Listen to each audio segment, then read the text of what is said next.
all the time. Well, Danny's dad, got all the kids the Switch, and they play together. And you connect it to the TV, or you just do it on the Switch. And so he brought that to our house last Thursday. The big kids were with their dad. And he sat on the floor and played that and talked about it. So I was really interested. It's kind of fun, right? Yeah. We play it, so we do that. We play Mario Kart, like, me and Jessica play it online. My sister and brother loved it in Carolina. And so we play it all the time. Jessica's the best out of all of It's us. fun to play with your friends, and they also play. Yeah, it's just innocent fun, you know? Yeah. It's, On their PCs, they play it like. Yeah, it's all very innocent. You're about to hit a innocent. What? It says not very innocent when you're about to hit a banana peel towards the finish line. Oh, she was looking at you. Did they ever throw shells at you and stuff? Oh, yeah. I don't recognize It's really, there's some really neat backgrounds. Yeah, some of the different courses. Yeah. Toad Harbor and the clock. I really like the I clock. love the clock mode. They just came out with a ton of new ones, like, over the last year. Really. Yeah, it was really, if you bought the expansion pack, which we did, and they came out with just a ton of new ones. And I just like the name of Toad Harbor. Yeah. They have some neat names. I didn't know there was a Wario. Wario, yeah, and Waluigi.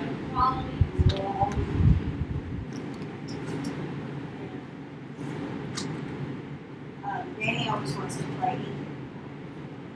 That's his favorite. Oh, What game? Hey, Melissa. Hey, Melissa. Sweaty people. How are you? I'm so tired. Yeah, I bet. no, don't sit here then because you're going to be asleep. I was thinking I really want to sleep. You can. That's why I got here early. Early because Except everybody can see me yawning. Although I'm getting some, I am investing in Wait, is it Jamie. freezing right now? Yeah, it is. No, thank you. well, that's why I'm sitting here. What were you going to say? I am investing in some new chairs, or I'm gonna try out. I'm gonna buy like 10 of them. Hey, Tammy, glad y'all are back. Like comfy chairs, you mean? Yeah. Yeah, but the only problem is you have to. I wish there was a place near here that I could get some because the shipping is ridiculous. So the chairs in and of themselves, like for 10 chairs, would only be like $550. But with shipping, it's like $800. Shipping's like $300. And I don't know of a place around here that sells that kind of Where like. were you getting it from? Where were you looking at? I don't know. Regina was researching it. I was going to say, if it's somewhere in Austin or something. we could- Well, that's what I was saying. I was saying if I could find a place in Austin, I would think that there'd be some type of furniture place in Austin, or like office furniture or something that sells that kind of thing. That would be nice. Okay. Obviously, I don't need it. Hey Kelly, hey Linda, We already got it. hey Bill. Did y'all have a good trip? Did you go fishing? No, we tried. But the guy didn't show up.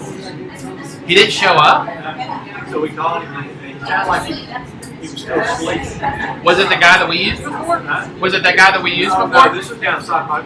Oh, yo, it's South I Park? know. That was Oh, okay. Anyway, Tammy, the guy didn't even show up on y'all? Are you kidding me? I've done and bought my I cannot believe that.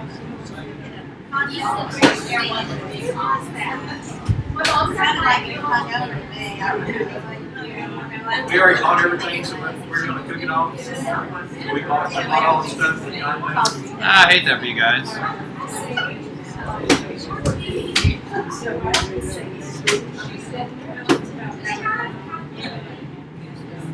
Rick, it's the same up here as it is down there. What's that? Huh? Oh, yeah.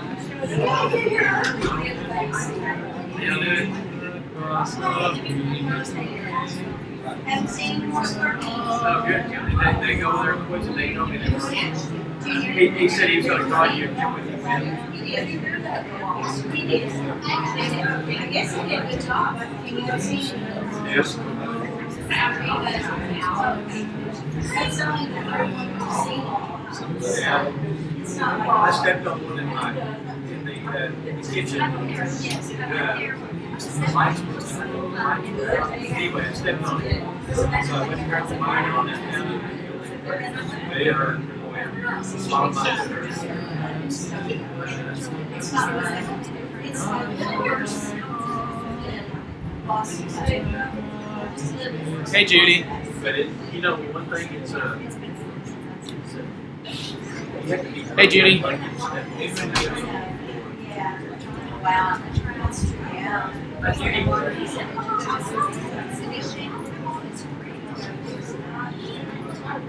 This is cycle stairs. They just look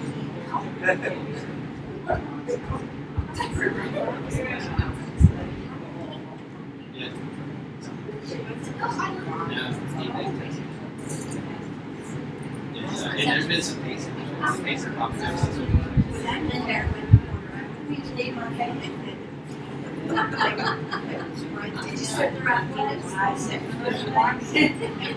Always wonderful. If I was to sit on that couch, I'd be asleep. Well, the only reason I won't be is it's just hot. Yeah, I went to sleep so long. That's why. Yeah. Yeah. And he said the company person. That's what the bad thing was when we had COVID. Remember when we had to watch services online? You can ask him. It says couch, I mean, next thing I know, I'd be sleeping on it. So it was side to side. So I would get the chair so I would stand up. And stand up and eat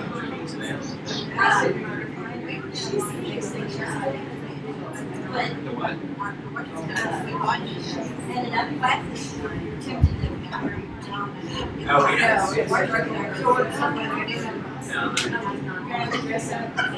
Or, you know, I'd be looking out the window with, it's where you usually go laying next thing I know, it's essentially I might not. I don't know what it is, but I guess it might be my age. If I sit down and start reading, I I'll go to sleep. It was a good one. I'm I'm not redoing it. You gotta wait for it to exist. Now, the treadmill, the mic, now get on that mic. The Long Cowboys as came I out, yeah. I read it. Started watching it. We were gonna watch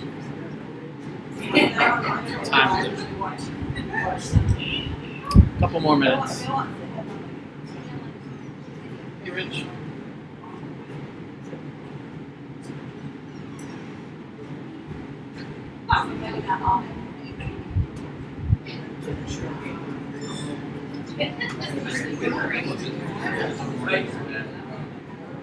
Talk to Jean. Hey, she said she used to worship here years ago, but it wasn't before I was here. Jean.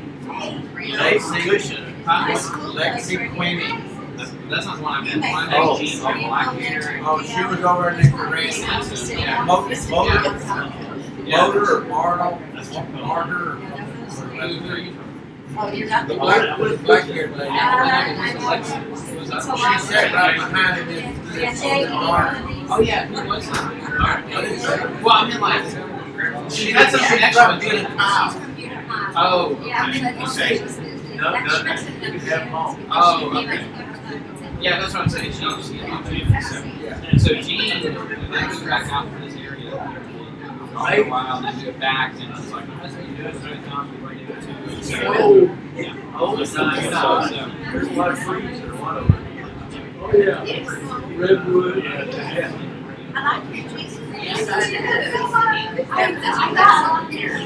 Make sure it's still together. Randy said that her husband oh, okay. so he knows her and Well, I seen her before. yeah, she's comfortable. Yeah. Yeah, We did. Hey. Robert Scott. Florian.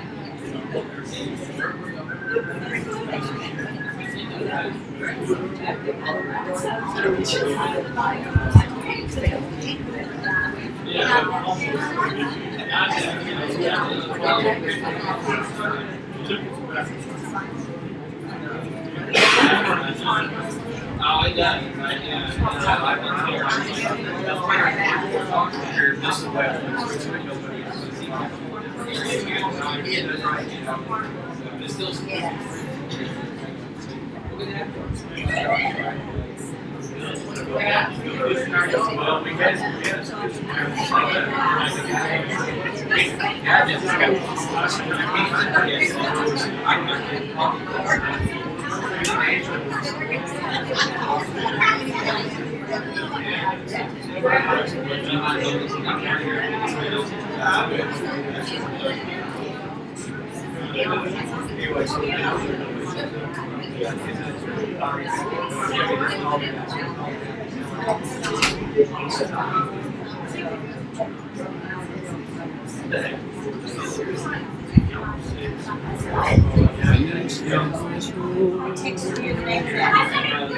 Oh, okay.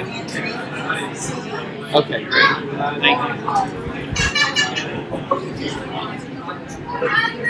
All right, well, we're going to go ahead and get started just so that we have enough time for the class. Good to see everyone here, and glad everyone is able to be here with us. We have some visitors here with us, and happy they're here with us as well, all the way from Pasadena. So happy to have them, and I believe they worshiped with us before, and so we're glad to have them back here with us. And we're going to, tonight we're just going to sing one song, but we're going to sing all verses of the song, and then we'll have an opening prayer. I apologize, I forgot to ask who has opening prayer. Do what? He said you will tell me. He didn't say you have it. Maybe you do have it. Joe Wilkes got Joe? Tim got it, sir. Okay. All right. Well, Tim will take opening prayer then, I guess, and then. You got But- those. Yeah, I've got closing. Yes. Do we have any other prayer requests? I forgot to grab the announcements sheet from downstairs, but I know I was talking to Margaret this morning about Dennis, and she said he's doing well, as was announced this morning. But he is, he's having some memory issues. He'll go to sleep and then wake up and then not remember some things, which is kind of to be expected with the lack of oxygen that he had with his heart issues for a while. But the doctor's really pleased with the heart valve replacement. Things has gone really well, and so that's the best news that they've got. But he's still recovering. He's going to be recovering for quite a while. So we need to be praying about him, and also praying about his relationship with the Lord. I know this scared him quite a bit. He's wanting to get more serious about that. So we want to pray for his relationship with God as well. So then, what's that going? Yeah, Alice is doing well from what I hear, and announced this morning she's doing good, recovering from her treatments. Anybody else that we're forgetting? It's pressing. All right. Well, Tim, if you'll remember them, prayer for Thanksgiving and continue recovery for them in prayers. Let's sing number 165. 165. Sing all three verses of this. It's a little bit more difficult song, but I'm trying to find these songs that really apply to what we're talking about. And this is one of my favorite hymns in dealing with grief and pain and suffering. Because as you'll recognize as we go through the song, it comes from the Psalms, in which the psalmist is kind of having to coach himself. He's kind of having to do a little bit of self-talk where he's saying, be still, my soul, be calm, be at peace. God will take care of this. But he's really having to do some things that we're going to be talking about throughout the course of our class, and kind of do some self-reflection and kind of coach himself out of a depressive state that he's going through. So we'll sing all three verses, 165, and I know it's 4/4, but we'll take it a little bit slower than that. Be still, my soul, the Lord is on my side. Bear patiently the cross of grief for pain. Leave to thy God to order and provide. In every change, He faithful will remain. Be still, my soul, I bless my heavenly friend. Through thorny ways leads to a joyful end. Be still, my soul, thy God hath undertaken to guide the future as He has the past. I hold my confidence, let nothing shake. All now mysterious shall be bright at last. Be still, my soul, the waves and winds still know His voice to rule them while He dwells below.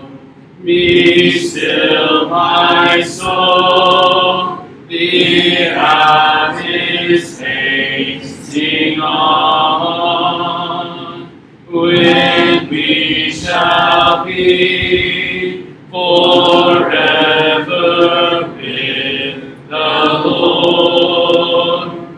When disappointment, grief, and fear are gone, sorrow forget, lustrous joys restored.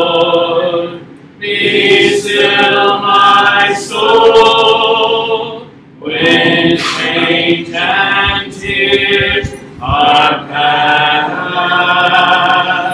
all safe and blessed we shall be at last.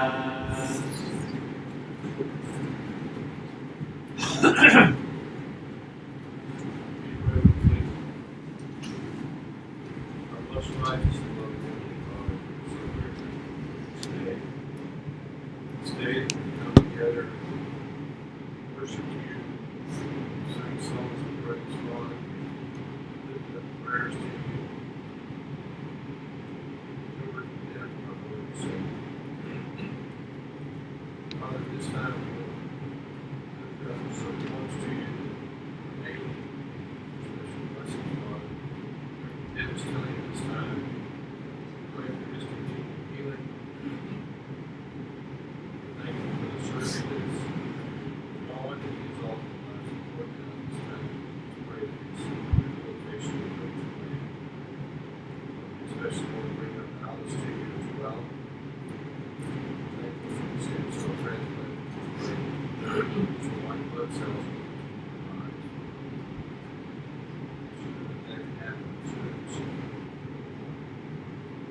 Lord, there are many others who are struggling with illnesses and others who just have to bless them to get on. One's caring for them, they may do things that's beneficial for them back to better health. Lord, we pray at this time as our children and our grandchildren they go back to school at this time. We ask you to bless them to be upon them, to keep them safe. Help them to be the shining lights of school, Father. course, they come in contact with the seal, strength and courage to stand up to all things. Father, we thank you for this country we live in. Freedom to share words. Father, we are eternal. We are so different from all aspects of life, socially, politically. Father, we have election coming up. We pray that you will look to those who are running in all branches of government. Pick those out that desperately claims you in your word. Pray that we can find this country. Back in our schools. Father, first and foremost, we ask that first and foremost in our lives. Father, we thank you for your Son, the sacrifice of all the cross. Save and pray and bless you. Amen. As we begin tonight, I want us to read through a section of Job. Job is known as a theodicy. Does anybody know what a theodicy is? Have you ever heard that term, theodicy, before? Has anyone ever heard that term before, theodicy? Not the Odyssey. Well, theodicy. So a theodicy is essentially kind of an epic story, an epic. It is a story. Of course, Job is highly poetic. It is poetry. Job is poetry. But it's essentially a narrative story that grapples with the problem of evil. Highly popular, used through the ages in Christian circles and in Jewish circles as a means of, instead of kind of using a formal teaching mode, it kind of tells a story about someone and their struggles and how they deal with it and how they engage with it. Well, Job is considered by many to be a theodicy. Because, of course, Job begins as a righteous and prosperous man who's essentially afforded many comforts in the ancient world, particularly in the ancient world. And he's faced with a lot of trials and a lot of loss. And, of course, most of the book is him grappling with why is it that he is a righteous man and he is a good man, and yet he has suffered so greatly. And that really is what brings up the issue for Job. Because he knows that he's righteous, right? He knows that he's a good man, and yet he's suffering, and it doesn't add up to him. A plus B doesn't equal C. Now, of course, he has his three friends that come along and say, "Well, we still think the equation's good, Job. We still think that A plus B equals C. If you live a righteous life, then good things are going to happen to you, and God is behind you." That's the equation. We still think it's a good equation, Job. So the problem isn't the equation. The problem is what? You're the problem, right? You're not as righteous as you say you are. And so his friends kind of become these the devil's advocates in more ways than one. For Job to grapple with, okay, is he as righteous as he really thinks he is? And then coming to this struggle of, okay, what then? How do I grapple with this? So he has to go through a paradigm shift. He has to adjust his perceptions of the world. Because how Job views the world at the end of the book of Job is vastly different than how Job looked at the world at the beginning. Adjustments had to be made in his life. And I wanted to read a passage from Job 3, because by the time we get to Job, already in Job 3, he's fallen into this cycle of despair, in which I think is a natural response to the suffering that he's gone through. And he's bemoaning his own existence, right? And this is really the heart of sorrow that we see in Job. It says, "After this, Job opened his mouth and cursed the day of his birth. He said, 'May the day of my birth perish, and the night that said, a boy is conceived. That day may it turn to darkness. May God above not care about it. May not light shine on it. May gloom and utter darkness claim it once more. May a cloud settle over it. May blackness overwhelm it. That night may thick darkness seize it. May it not be included among the days of the year, nor be entered into any of the months.'" Notice what he's saying here. He's saying, I wish that I would have never been born. I wish there wasn't a day on the calendar that said this is Job's birthday. And then you jump down to verse 20. "Why is light given to those in misery, and life to the bitter of soul? To those who long for death that does not come, who search for it more than for hidden treasure, who are filled with gladness and rejoice when they search the grave. Why is life given to a man whose way is hidden, whom God has hedged in? For sighing has become my daily food. My groans pour out like water. What I feared has come upon me. What I dreaded has happened to me. I have no peace, no quietness. I have no rest, but only turmoil. Now, notice what's interesting about Job here. He's not only talking about despair, but he's talking about this anxiety that he had actually prior to this occurring, that it would happen. And now it's happening. We've talked about this kind of anticipated loss. Notice what he says there in verse 25. What I feared has come upon me. What I dreaded has happened to me. And we talked a little bit about how when you suffer one loss, it can kind of get you into a state of anticipation and a sphere of possible losses, right? And so you never really, especially when there are successive losses in a short period of time, you kind of become so overwhelmed with anxiety that you have a much more difficult time recovering, because you're not only struggling with the loss itself, but you're also afraid that more loss is just around the corner. And so you're having to grieve for what you've lost, and in some ways grieve for what you think you're going to lose, but have not actually lost it. So Job is dealing with that. So tonight we're going to talk a little bit about some of these adjustments that we have to make within the grieving process as we go through this journey. And so our title for the lesson tonight is Adjusting to Our Losses. And now, whenever you hear of the word adjust, what do you think of? What comes to mind? Reset? Fine-tuning? What's that? Adapting? That's a good word. Changing? Are there any scenarios in your mind that you think of when you hear the word adjusting?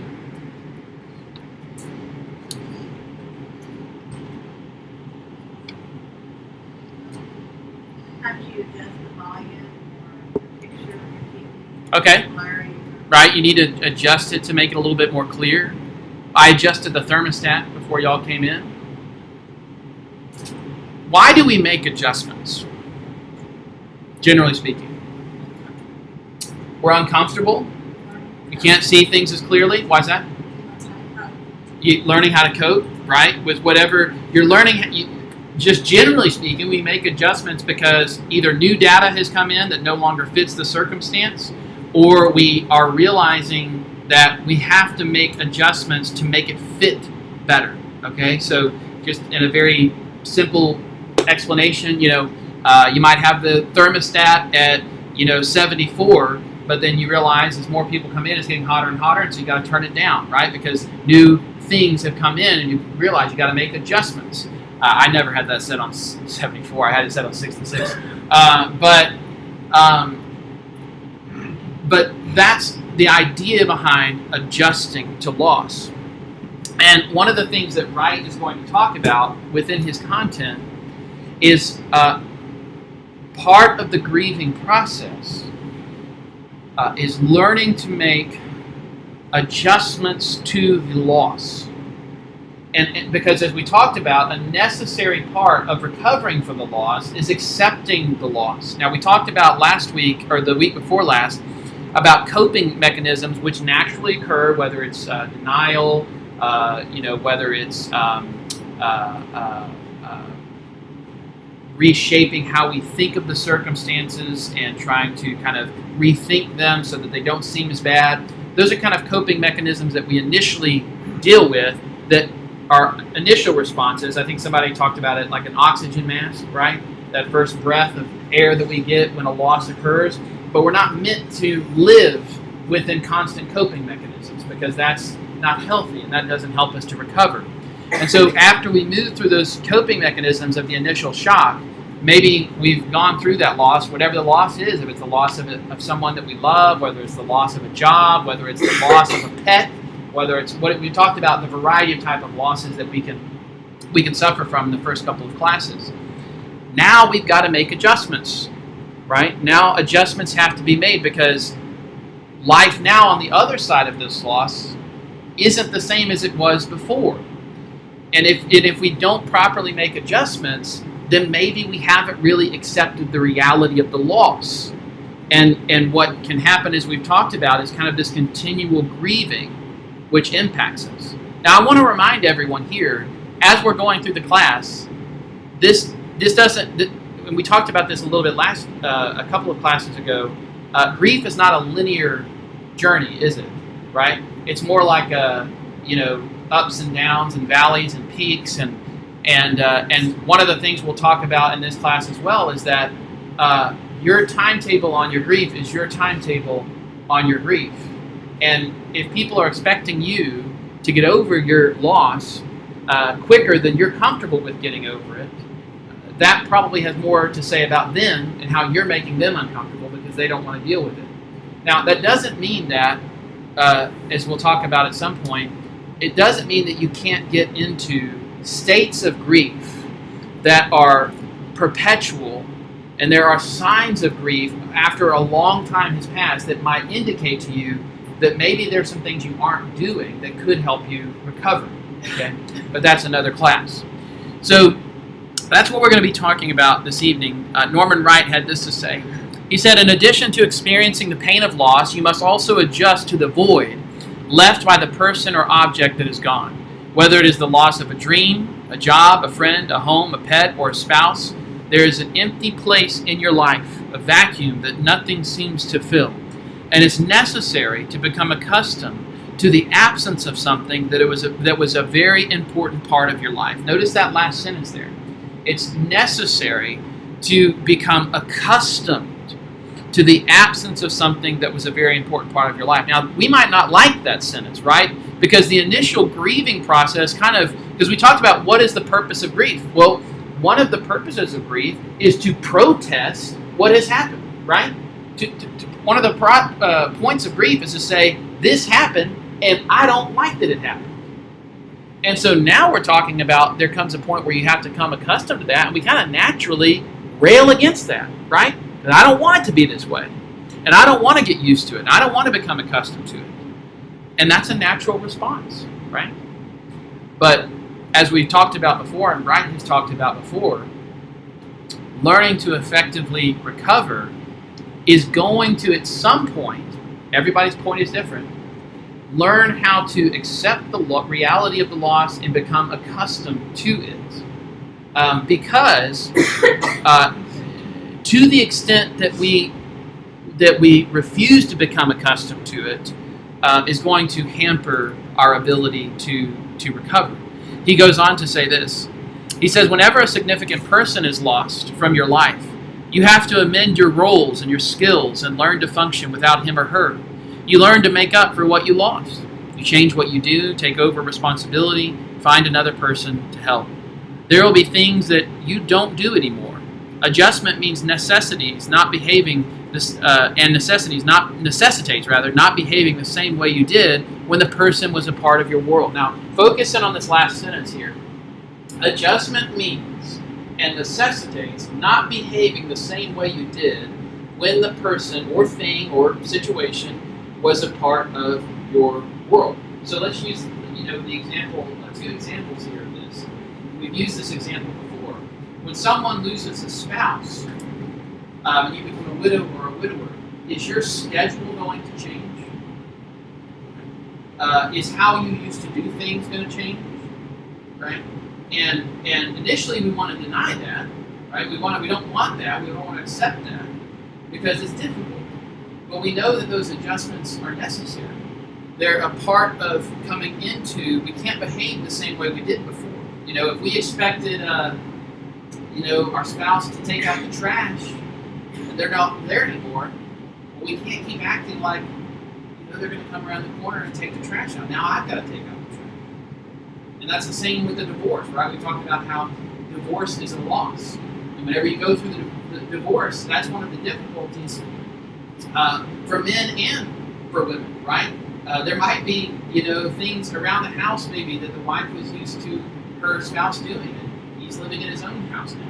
Or maybe the husband was used to the wife doing certain things with the kids, and now he's got to do, And those, you can't act like it's going to be the same, because if you act like it's going to be the same, then you're never going to be able to recover from.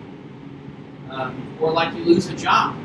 If you lose a job, you get fired on Friday, and you show up on Monday ready for work. What's going to happen? Well, they're probably going to kick you out because you don't work here anymore. You can't keep acting like you work here. You don't work here. And so it's about learning to make adjustments to new information, to new situations that have come up. Wright goes on to say, the change involves, now this is important, and we're going to talk about this.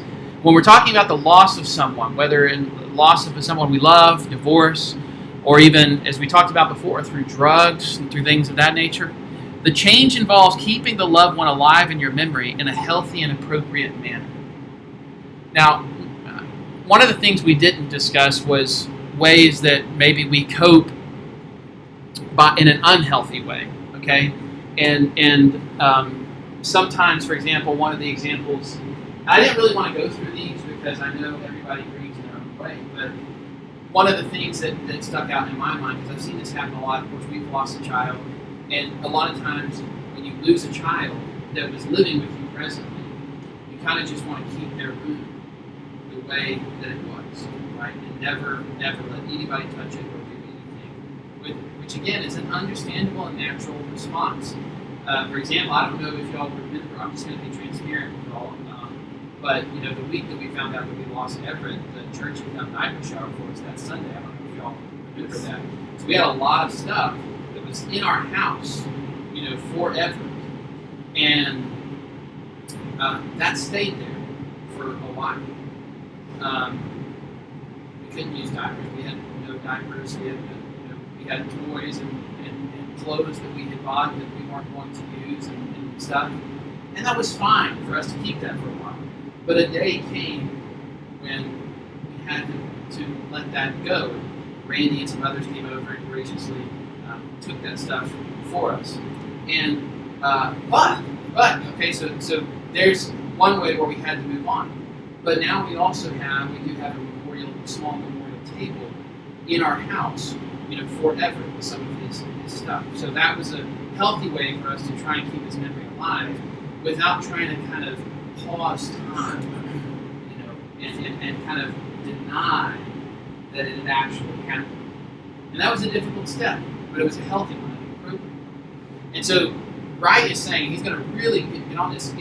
Part of recovery is learning to keep that person alive, or learning how to maintain a healthy relationship with either the memory of that person or the memory of that thing, or whatever it is. If you're trying to forget it and act like it didn't happen or that person didn't exist, that's not healthy either, right?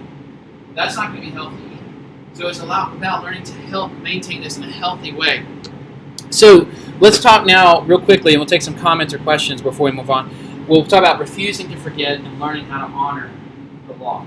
Anybody have any comments or questions before we move on? See, well, that makes me think of, I believe it's David, his son. Absalom, yeah. You remember, he's really great at some points. Yeah. Talking, it's like, it's time. Yeah. No, that's a good point, because he has to come to him. Oh, what's his name? No. His general. Is it Abner? No, it's not Abner. Abner's the one that kills him. Joab. Yeah, Joab. One of the most interesting characters in the Old Testament to me. But yeah, Joab. It's funny. It's like people know David because he's the king, but the kingdom really wouldn't have happened if it wasn't for Joab. But then Joab turns into a villain.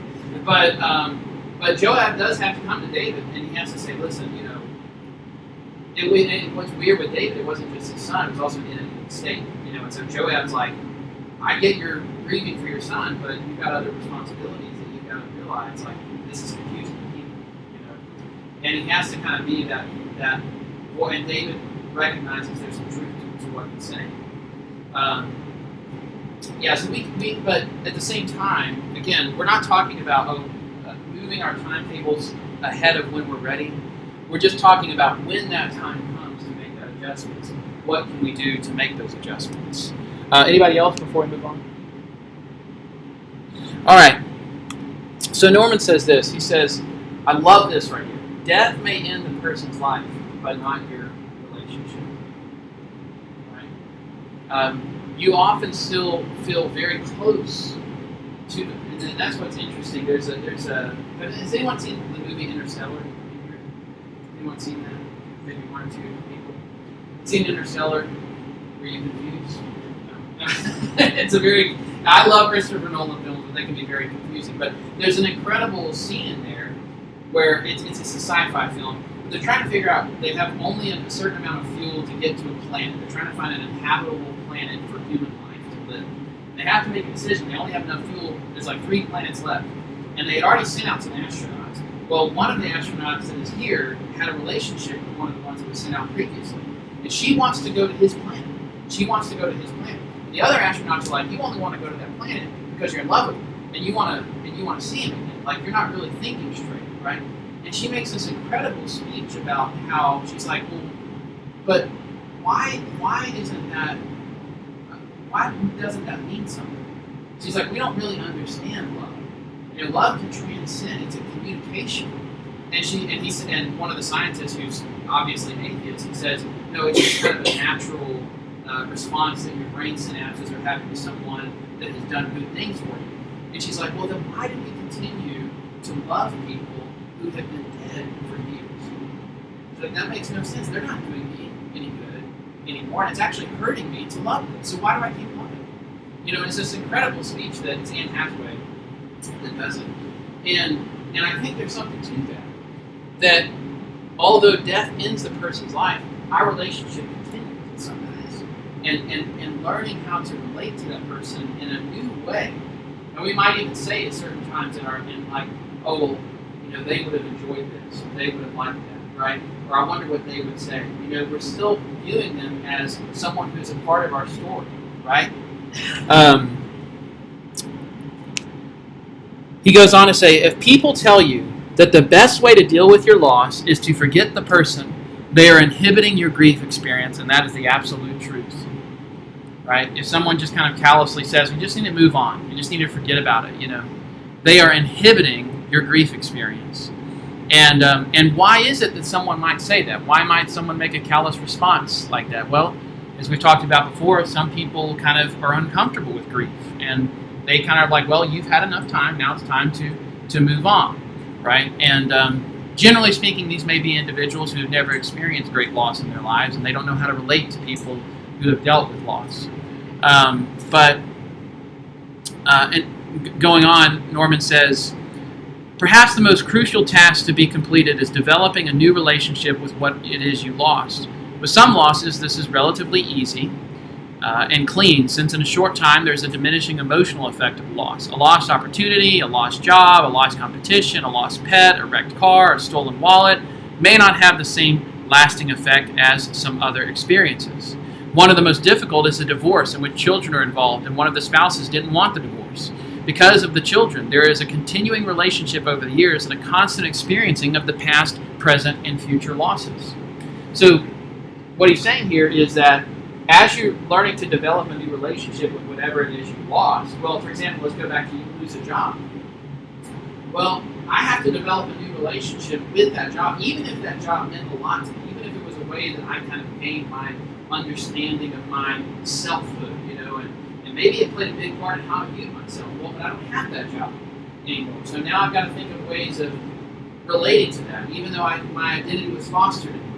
But that's still not as hard as now, okay, I got a divorce. I didn't want the divorce. And this spouse is still in my life. They're still in my children's life. But I can't relate to them as a spouse anymore. So how do I have to form some kind of new relationship with them in order to help the kids or to financially? That's a lot more difficult, right, than learning to foster a new relationship with a job. And so all of those losses, past, present, and future, remain because you're still having to be in contact with that person. And some in here have experienced that. If they haven't experienced it themselves, they've experienced it within their own families. He goes on to say, when it comes to making this new relationship and honoring them, He says this may sound strange, but the initial step is recognizing that the person is gone, but you are still alive. Now, what do you think he means by that? Why do you think he says that's an important step?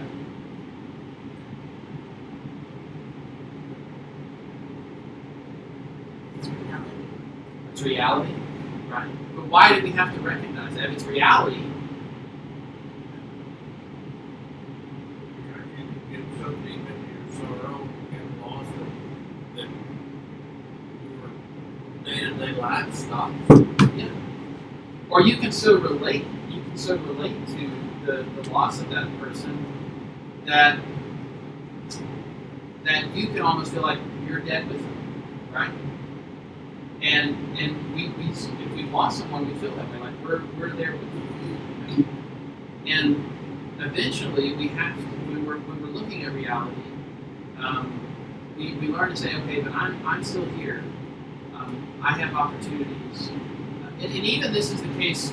Maybe if you've ever had a family member who has done something bad or committed a crime or done something that maybe they've gotten into drugs or something like that, and we all have family members, siblings or parents or grandparents or grandkids, that make these decisions that we don't understand, right? And but their family, their blood, and so you feel deeply connected to those decisions that they make. And eventually, though, and that's a loss because whenever that happens, you lose your concept of who they were, right? And when you lose their concept of who they were, you lose your relationship with them in some way. Because that relationship now is never going to be the same that it was. And that's hard. That's a hard pill to swallow.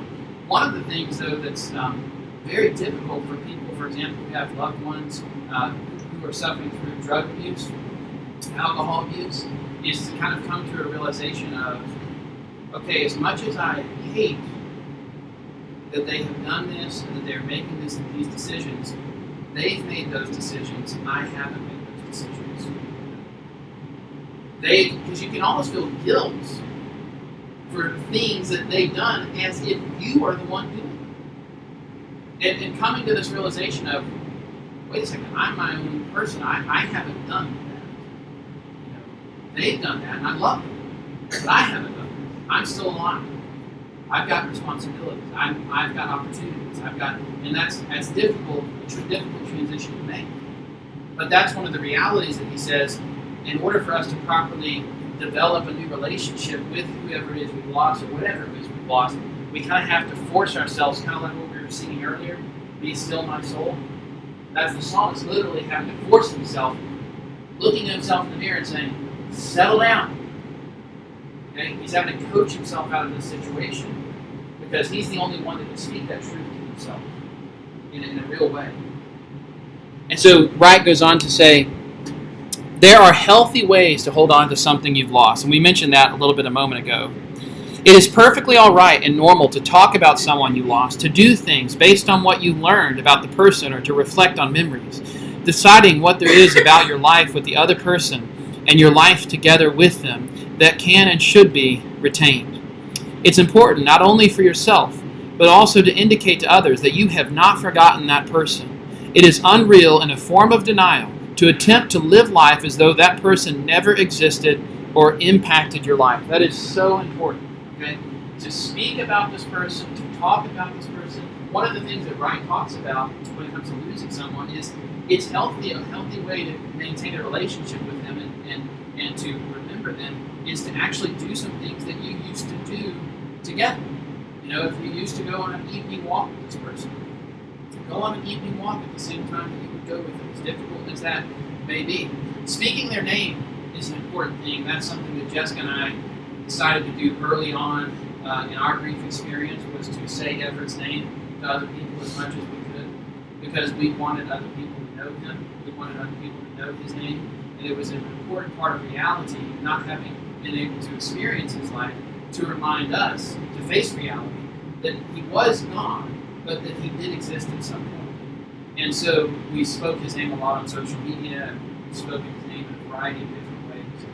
And so that's what he's talking about, to act as if, which that is a struggle I've had, for example, when someone asks me, well, how many kids do you have?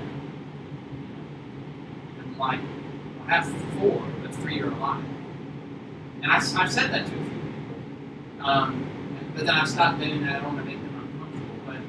But this line between developing a healthy relationship with the person that's lost, part of it is accepting that they're gone, but accepting that they were here. And that there is a lasting impact. Because they were, we talked about this morning, human dignity, right? That means that every one of us has a uniqueness to us. And all of us are unique and special. And that means something. If one person is lost, that's significant. Because there will never be someone like that person again. And which is an incredible thing. And so this is in a healthy way. And one of the practical ways that he talks about this is writing what he calls a relationship history graph. Okay? So this might be something that might help you. And this is for divorce, this is for if you've lost someone you love, this is for someone maybe who even you don't have a good relationship with anymore, and maybe that relationship is lost. Because what we tend to do when it comes to losing a relationship, or even a job, or something along those lines, we tend to idealize the person or thing that we've lost. And we only focus on the positive elements that we've lost without remembering the negative aspects of that relationship or that job. You might be, I don't want to think about what's negative. Well, but the issue is that when we don't face reality, is any person in your life, including yourself, perfect? You know? Does your spouse have issues? Your spouse is sitting beside you, don't have to be on your head. But, you know, does your spouse has problems, right? And we generally, sometimes when we our initial response with loss is to only focus on the positive. That's fine. But it's also important to recognize there were some difficulties at times. And ironically, part of aiding the recovery process is remembering every aspect of that relationship. And so one of the things that Norman recommends is writing what he calls a relationship history graph, which kind of looks like this. You probably can't see it. But here this line says married in 1963. Here it says the death of their spouse. And on one side you write all of the positive things, and then on the other side you write negative things that were significant. Not every little thing, but significant negative aspects. And so you have a balanced graph that shows it. And then he says, after you've done this, you begin to summarize and write out these aspects of this relationship. And so, for example, in this example one, he says, okay, we had a special anniversary weekend, but then over here, smashed the car because they were drinking. And then over here, special vacation. Over here, they worked late for 2 years and I didn't see them very much. You know, so there's negatives and positives. And again, we can get into why we have a culture. This is a whole other series of lessons on why we have a culture that only wants to focus on the positive and feels as if it's wrong to recognize the negative. That's a whole other coping mechanism that we have, probably based on some relationships that you had, maybe even with your parents, in which you had to kind of emotionally regulate someone because if there was ever anything negative, you were always the one to blame. That's a whole other class. And so he talks about summarizing it. In the midst of this, there's some things that might come out. You begin to summarize it. And you begin to be honest with yourself, and you write these things down. Well, my feelings are all mixed up. I wish they were clearer. I'll never forget the times we prayed. They meant so much. I'm glad we have pictures and videos from our anniversaries. But I'm still hurt over the drinking. I wish it hadn't been a part of our marriage. I'm sorry for my angry outburst. I'm angry you died so young. I feel cheated. Our marriage was getting better when you died. We needed more time. I wish we could have talked more. There's so much more I wanted to tell you. And so, do you see how this kind of begins to help you to recognize? Because what this is doing now, you're already beginning to see, it seems as if this is an example, this person is beginning to realize the totality of their loss. And the totality of their loss isn't just, okay, this person isn't here anymore. The totality of the loss is there were aspects of the relationship that I no longer have the opportunity to change, that I wish that I could. And now I need to accept the full scope of what that was, because it wasn't all perfect. And so, with the loss of a person, Wright says, the usual response is to recall only the positive aspects. But in time, there must be realism. Thoughts and memories need to be reviewed realistically to include good and bad. Positive and negative situations we are glad occurred and those we wish had not happened. By doing this, a balanced, realistic, accurate pool of memories develops. This is the image that needs to be developed to develop the new relationship with the person. And then one more quote, and then we'll take comments. If we are too critical of ourselves, we tend to overcompliment the person who is no longer there. Meaning that if we are a person that tends to be overly critical of ourselves, then we are constantly idealizing the person or the thing or whatever it is that we lost. And what ends up happening is that we can get into cycles of sorrowing and grieving that don't lead to recovery. And so this is kind of the purpose of that. All right, so let's get any thoughts. What are your thoughts on that? What are your feelings about some of that? What are your initial reactions to it? How do you feel about bringing up negative aspects of something that you've lost? I think it's a healthy thing because I've seen several different things where my mother's dad died when he was 40. He was young. She idolized him, and I was shocked later on my grandmother's views about him.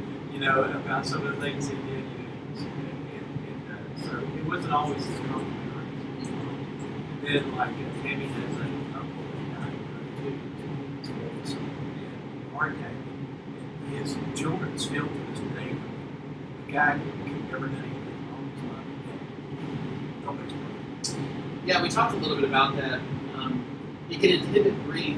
You're not doing this to bash the person, right? We talked about there's positive and realistic. And all of those negatives that look like weren't huge negatives. Okay, he worked late for 2 years. That's not, drastically negative, but it is a realistic negative, right? Because the reason it can benefit us is if we idealize a person and we're overly critical of ourselves, then we can send ourselves into a further depressive state. Because those memories are still there, good and bad. And if the person can do no wrong, and we can only do wrong, when we're remembering those things about them, who always comes out on the bad side of it? Well, you, the person who's still alive, right? And so you begin to paint this picture that is not healthy to recover. And so, which can be difficult, right, to accept some of those things. Anybody else? Sometimes we refrain from saying negative things about those who are past out of guilt because they're unable to defend themselves. Right. And you're telling them one side of the story.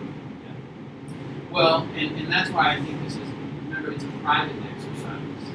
I do not think I would recommend publicly denouncing someone who's not able to defend themselves with their past. But there's two sides to the story. Privately, your story matters as well. Right? And so, but I understand what you're saying. Sir. We only have about 10 more minutes or so, and I went longer than I intended to, but I know this sounds odd, but I know some complain that the chairs can be difficult to sit on sometimes. I'm looking into some more comfortable chairs, actually. But what we're going to do is we're going to stand up to get some circulation in our legs, and I'm going to lead us in a quick prayer. So I meant to do this 10 minutes ago. I thought we were going to do more time. Yeah, we can do that too. All right, let's say a prayer. Our God and our Father, we just pause a moment in this lesson, and we thank you for the resources that are available to us through Wright and through your Word. We're thankful for opportunities to heal and to recover and to do that in a safe place such as this. I'm thankful for everyone here tonight. Whatever loss that they're dealing with, Lord, I pray that you will grant them peace and the strength that they need as they take one step in front of the other, as they move at a pace that blesses them and benefits their heart and their soul. And we pray, Lord, that you will help us to lean on each other, to comfort one another, to lift each other up as we go through these difficult times. For the glory of your name. presenting reality symbols. Well, I know I am looking at some more comfortable chairs if these aren't comfortable, but it might help us to. You can go ahead and be seated if you like, or you can keep standing. I'm going to keep talking, but we have a little bit of time, so let's now talk about. It's not loss is yeah, and if you feel like you need to stand over there, John, feel free to do that too. Loss isn't just about creating a new relationship with the person that is lost, but it's also about adjusting to a new sense of self. Okay? Because that's what we talked about before. It's not just about adjusting to the fact that this person is gone, but adjusting to the reality that I now am no longer the same person that I was before my loss. Right? If I'm divorced, I'm no longer a married person. Right? If you've lost a child, you will never not be a parent who has not lost a child. So all of these, you have a new identity on the other side of the loss. If you lose a job that you love, you're no longer an employee there. And if you forget that, they're not going to send you a check, right? So this new identity that you're having to face with this loss. And this, by the way, from a personal perspective, is something that ministers especially have to deal with if they're forced out of ministry, or even if they choose to get out of ministry, and that's all they've known. Coming to this understanding of, well, I'm not a minister anymore, you know, and maybe that is an essential part of your identity, and kind of trying to figure out who you are after you're out of ministry is difficult for some guys, and they don't engage with it well. So real quickly, right, it says, for many, the loss of a significant person means acquiring a new identity. You will never be quite the same person as you were before the loss. As one person said, that portion of my life is history. I will never be that way, as a typo there, that way or be that person again. Formation of a new identity without this person's presence in your life is another step that you need to complete. So that again, that's a difficult thing to admit, right? Because for a lot of us, that has been an essential part of our life, right? People are a part of our identity. And now it's almost as if you're saying, well, I don't need that person anymore. But that's not really what we're saying, right? Because what we talked about earlier, it's about honoring that person and readjusting my relationship with them so I now can readjust to my relationship with myself. He goes on to say, look at the people around you and think about how their losses were turning points in their life. Often people point to a time of loss as a turn in the road for the direction of their lives. Right? You might probably have somebody you've talked to in this room who suffered a loss. And for them, that loss was a pivotal moment in their sense of self. Their story changed at that point of loss, for good or for bad. Recovery, as stated before, I'm going to try to get through some of these here as we get to the end. Recovery, as stated before, is reinvesting your emotional energy in something new that can give you satisfaction and fulfillment. The relationship with that person or object you lost cannot do this anymore. He says, but I am not talking about, and this is key, I'm not talking about replacing them. Reinvesting your energy is not the same as replacing them. In fact, one of the things that often happens with people who have lost a spouse, for example, and this is more so the case with men than it is the women, statistically speaking. Men will go out and find a spouse after their wife has died far quicker than they should. And part of the reason is because not all men know how to deal with the emotional suffering that comes from losing a spouse. And so in order to kind of resolve that, they need somebody else to fill that void. And so they go out, and their family is shocked at times at how quickly they recover, or looks like they recover. But really, unless the person is healthily grieved over this, which some will, it can be a coping mechanism. And so, not talking about replacement. Listen, let's talk about pets for a moment. You know, we got a new cat recently, and I really like the cat. The cat likes me a little bit more than I prefer sometimes, but I really like the cat. I really like him. He's a great cat. But we had a cat before. This cat's name's Benji. The cat before that was Leo. And I love Leo. I mean, I love that cat. He was like a dog in cat form, you know. And as much as I like Benji, he's not replacing Leo, right? It's not the same animal, you know. And so that might be a little bit of a smaller example, but he goes on to say, well, look, there we go, a new cat. Maybe that's why my mind was on that. A new cat cannot replace the old one. A new dog cannot replace the dog he lost. A new person is not a replacement for a former love. Any attempt to make replicas is an unhealthy response. Instead of replacing, you can reinvest in a service organization, a ministry, a new career, a hope, and so on. And you can eventually reinvest in a new relationship. Wright is just deeply concerned with making sure that reinvestment is at an appropriate time and after the grieving process has occurred. I'm speaking specifically of divorce or the loss of a spouse. There can be appropriate reinvestment in a new relationship. It's just about making sure that we're not trying to create a replica. Because if you, for example, if you lose a spouse and you reinvest emotionally too quickly, what can then happen? Well, you can expect that new spouse to act the same way as your old spouse. And let me tell you, they're going to let you know pretty quickly they're not the old spouse, right? And so Wright warns about that a couple of times.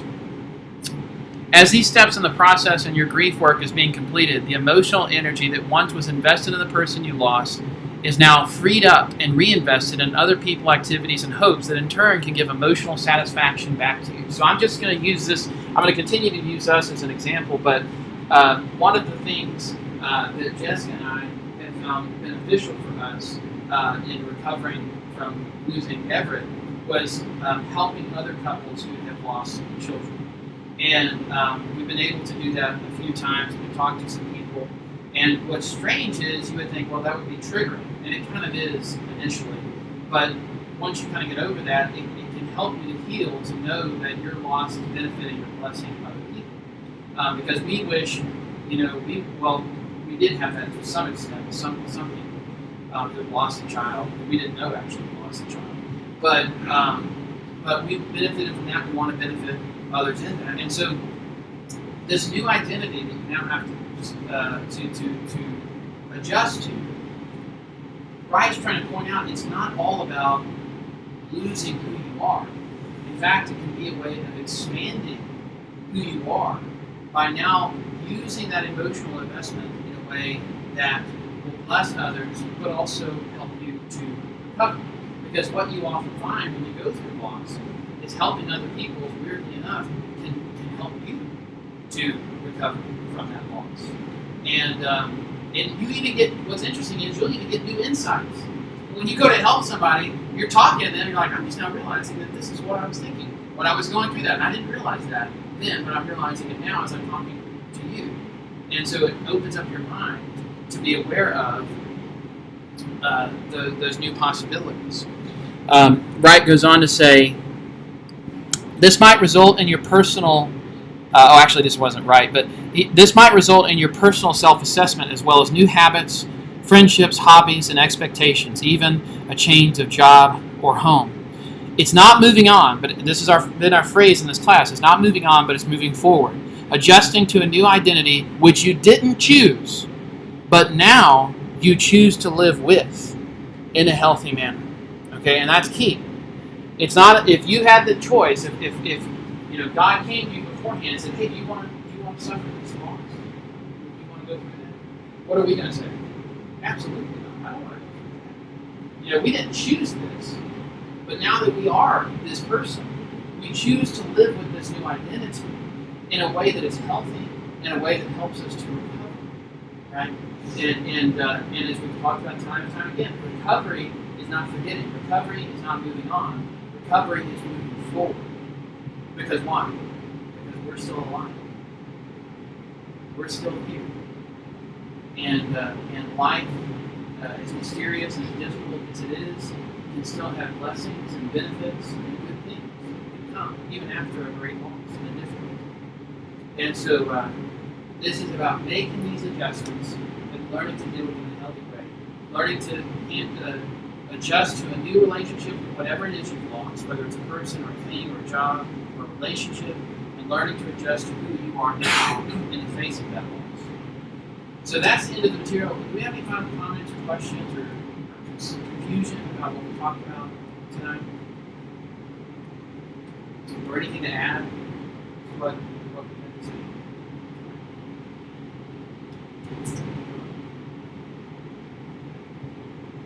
Did you have something to say? No, I mean, I really like that last slide. I know at the beginning of class you asked us what does it mean to adjust. And I really like that phrase right there where it says, which you didn't choose. Because adjusting to the new city that you chose to move to is what adjusting to the new household. So you're forced to live within the city. That's a good point. Yeah, and for example, like you lose your job, you've got to move town. You didn't choose that, but now you're going to choose maybe to invest in that community where you are in a way that will bless you and benefit your family. Think about it.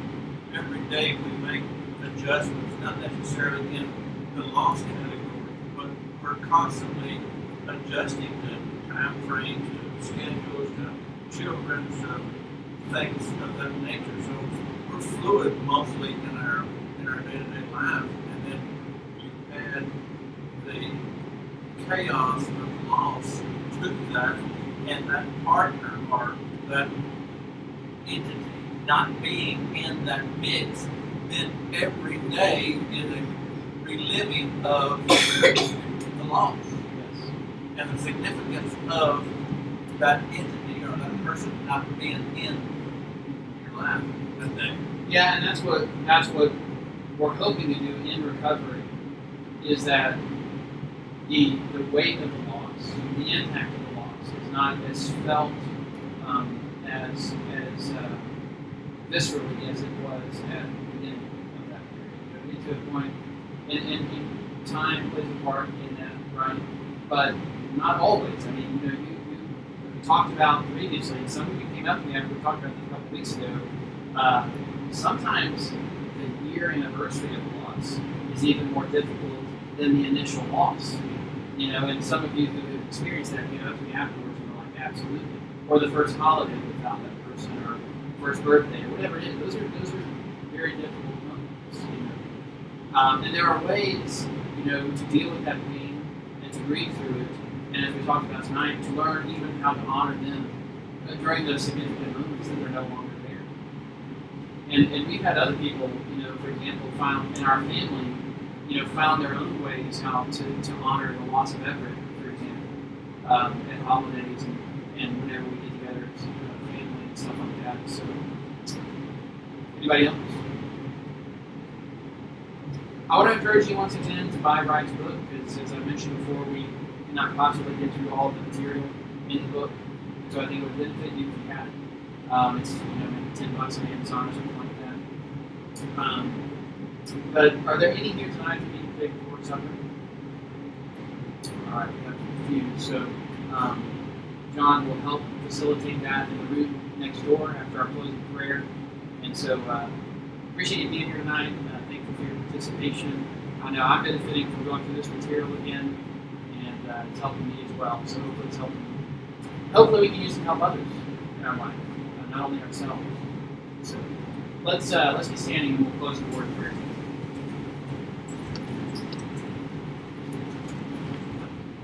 Our God and our Father, we thank you for this opportunity to come together as a Christian family to discuss our pain and our loss, to talk about ways to make these adjustments in a healthy way. And we pray that we do it in a way that glorifies you, that offers comfort not only to our hearts, but the opportunity to comfort the hearts of others. I pray your blessing upon everyone here this evening as they leave, and I pray your mercy upon them and safety as they travel back to their homes and be with us until we come together again. In the name of Christ we pray. Amen. I'll tell you a little something from class today. We were in class and I had Easton in there and I was talking to him and I was like, we were just talking about, I wanted to bring it, no, he didn't say it, it was all me. It was nothing that he realized. But, I was talking about how we turned this off. I'm sorry.